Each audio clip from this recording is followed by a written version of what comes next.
Thanks for joining us. I'm Alex Bell, and this is To the Point. Right now, we are seeing a large police presence at an apartment complex in the Pocket area of Sacramento.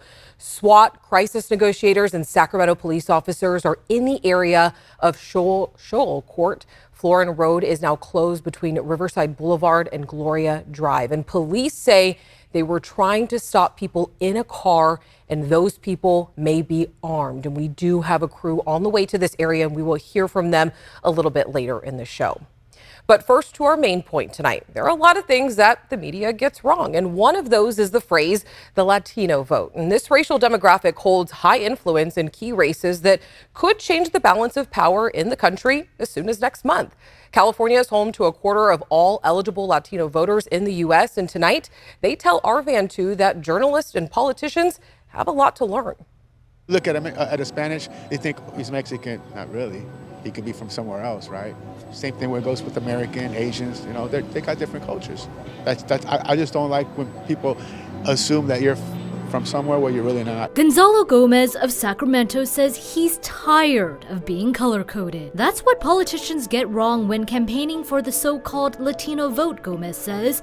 Latinos in the U.S. come from all over, Latin America, Central America, and Mexico, with different cultures and life experiences. In short, he says they're not a monolith and shouldn't be treated this way. The Latino vote, the Latino population, is rapidly becoming the largest ethnic plurality in America. Mike Madrid is the co-founder of the Lincoln Project and a Republican political consultant.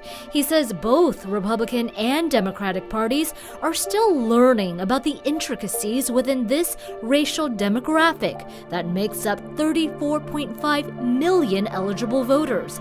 That's about 14% of the U.S. electorate in 2022.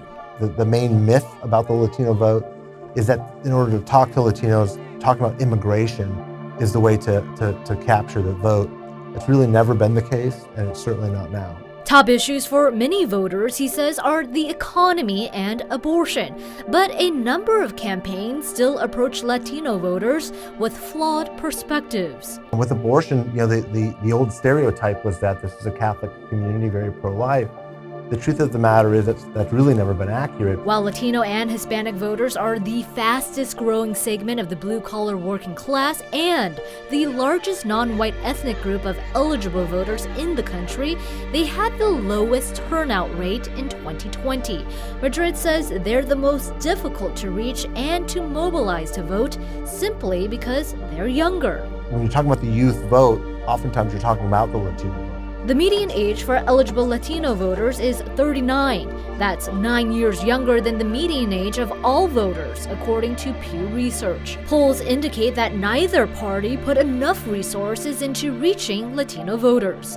For Saul Godino of Sacramento, he says a sense of defeat has kept him from engaging in politics. There was a time when he joined marches to fight for legal pathways to citizenship for undocumented immigrants. We tried and we do that, that si se puede and everything, but I guess no se puede, so it's as a Latino, I can say Mexican, we tried, but nothing happened. He says he understands that each vote counts, but ultimately he feels that lawmakers can't or won't make policies that will benefit his community.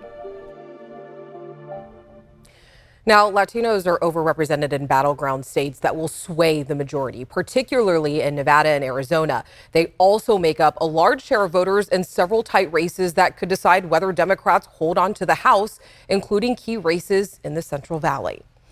And I want to go now to your points because I wanted to hear from you. What would make it easier for you to vote? So we asked and we heard from quite a lot of you, actually. So Nancy said, give me really good people to vote for instead of the lesser of two evils. Now, we have been out in the community asking you what matters this election. And really, this is a sentiment that I have heard from just about everyone. People who say that they are definitely voting or even definitely not voting, they just want trustworthy candidates, but that's not what they feel like they're getting. All right, let's go to Ray. He says, make it a national holiday. Now, there have been efforts to make this happen in Washington, D.C., but it's a bit of a heated topic. And with the Senate and a stalemate, I wouldn't count on that anytime soon. Ray, I'm sorry. All right, Jordan says that employers should honor the law that requires employees to get time off during polling hours to vote.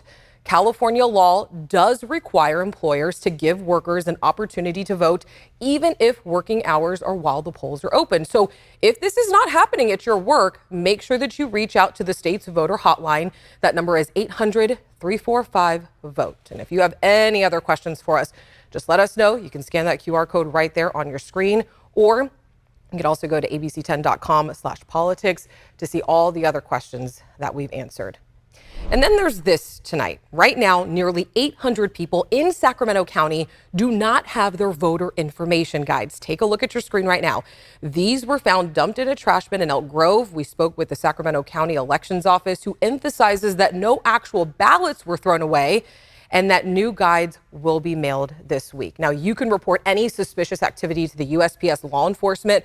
Remember, it is a federal crime to tamper with voting documents.